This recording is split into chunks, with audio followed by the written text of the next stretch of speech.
Oh, chicken. Meron akong ayaw na lang dun. Sa panahon ng latest news.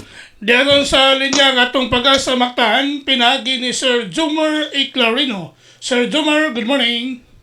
Yes, sir. Good morning sa tanan o sa atong tanan tigpaminaw kini atong latest weather update or sa atong latest na tropical cyclone bulletin para sa bagyong Basyang. As of 4 AM ganiha, ang sentro ng tropical storm Basyang naa sa 440 kilometers silangan sa hinatuan Surigao del Sur. Na ay maximum sustained winds na 65 kilometers per hour dool sa sentro. Ang gustiness or pagkuso-kuso sa hangin mo abot kini sa 80 kilometers per hour.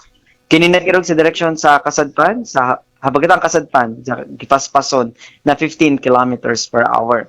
Sa atong track og intensity forecast, posible ang bagyong Basyang unyang alas 2 sa hapon na nasa 210 kilometers silangan, habagatang silangan ng hinatuan Surigao del Sur or under gihapon kini sa tropical storm category. Tungod kini sa bagyong Basyang sa gikusgon sa hangin, nakataas ang tropical cyclone wind signal number 2 sa Mindanao ang Surigao del Norte kasama na ang Siargao, Bocas Grande Island, Surigao del Sur, extreme northern part of Davao Oriental, Agusan del Norte, Agusan del Sur, Misamis Oriental ug northern portion of Bukidnon ug sa Camiguin. Samtang signal number 1 diri sa Visayas, ang southern part of Eastern Samar, lakip na ang southern portion of Samar, Biliran, Leyte, Southern Leyte, Bohol, tibuok province sa Cebu, Siquijor, Negros Oriental, Negros Occidental, kasama ng Guimaras, Iloilo, Capiz, habagatang bahin sa Aklan, central ug southern portions of Antique. So kining mga lugar under signal number 1 makasinati kini na 39 to 61 kilometers per hour kusog na hangin dala sa bagyong Basyang within 36 hours or na ay minimal to minor threat sa life ug sa property.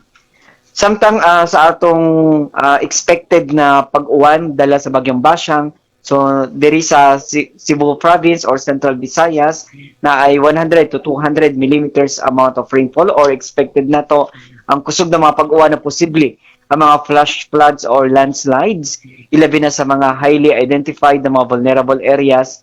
Kini mga nagpuyupod sa duol sa sapa is risky or delikado. Padayon ta mag-monitor sa atong mga gi-issue na latest na tropical cyclone bulletins ug sa atong mga issuances of rainfall advisory, color-coded na heavy rainfall warnings, weather advisory ug ang atong hangin kasarangan nito na sa kusog ug ang kadagatan kasarangan nito na sa pagkabaloron ug delikado ang mga gagmay na sasakyan pandagat or kini mga small sea crabs o other na sasakyan pandagat.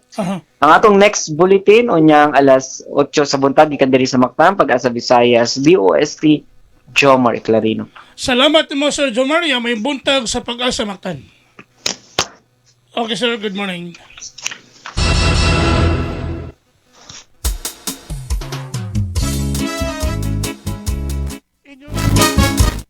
Debate ang atong dagan sa kahimtang sa panahon.